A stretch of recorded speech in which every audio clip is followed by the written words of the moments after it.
Baghdad, tahun 922 Masehi. Langit kelabu, angin berembus pelan. Seorang lelaki berdiri di hadapan tiang eksekusi. Namanya adalah Mansur al-Hallaj. Ia tidak menangis. Ia tidak memohon ampun kepada manusia. Yang keluar dari lisannya hanya satu kalimat, Ana al-Haq. Akulah yang maha benar. Siapa lelaki ini? Ia bukan raja, bukan panglima, bukan pemberontak bersenjata. Ia hanyalah seorang pencari Tuhan, seorang sufi yang tenggelam dalam zikir, seorang hamba yang ingin melihat Allah dengan hatinya. Namun cintanya terlalu dalam, hingga ia terbakar oleh cahaya yang ia cari. Apa yang terjadi sebenarnya? Dalam tasawuf ada makam yang disebut fana. Fana adalah saat aku hancur, ego lenyap. Yang tersisa hanya Allah.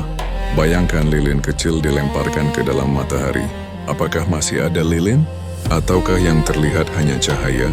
Para sufi mengatakan, ketika Al-Hallaj berkata Ana al-Haq, itu bukan Hallaj yang berbicara. Itu adalah jeritan jiwa yang telah hilang dirinya. Kenapakah ini wahdatul wujud? Bertahun-tahun setelah wafatnya Al-Hallaj, muncul seorang sufi besar bernama Ibnu Arabi. Beliau menjelaskan konsep wahdatul wujud, bahwa hakikat wujud sejati hanyalah Allah, makhluk hanyalah bayangan. Namun, Al-Hallaj tidak menulis teori panjang. Ia tidak menyusun filsafat rumit. Dan ketika api cinta itu memuncak, yang keluar hanyalah satu kalimat, Ana al-Haq. Dan mengapa ia dibunuh? Karena kata-kata bisa lebih tajam dari pedang. Para ulama zahir melihatnya sebagai kesesatan.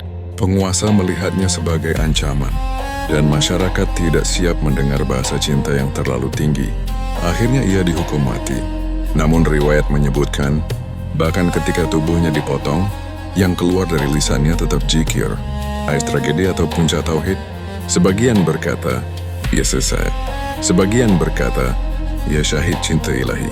Pertanyaannya bukan lagi, apa keinginan benar atau salah, tetapi apakah kita mampu memahami bahasa orang yang tenggelam dalam samudera Tuhan?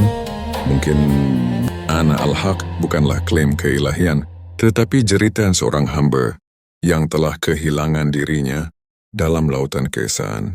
Dan mungkin yang berbahaya bukanlah ucapannya, tetapi hati yang belum siap memahaminya.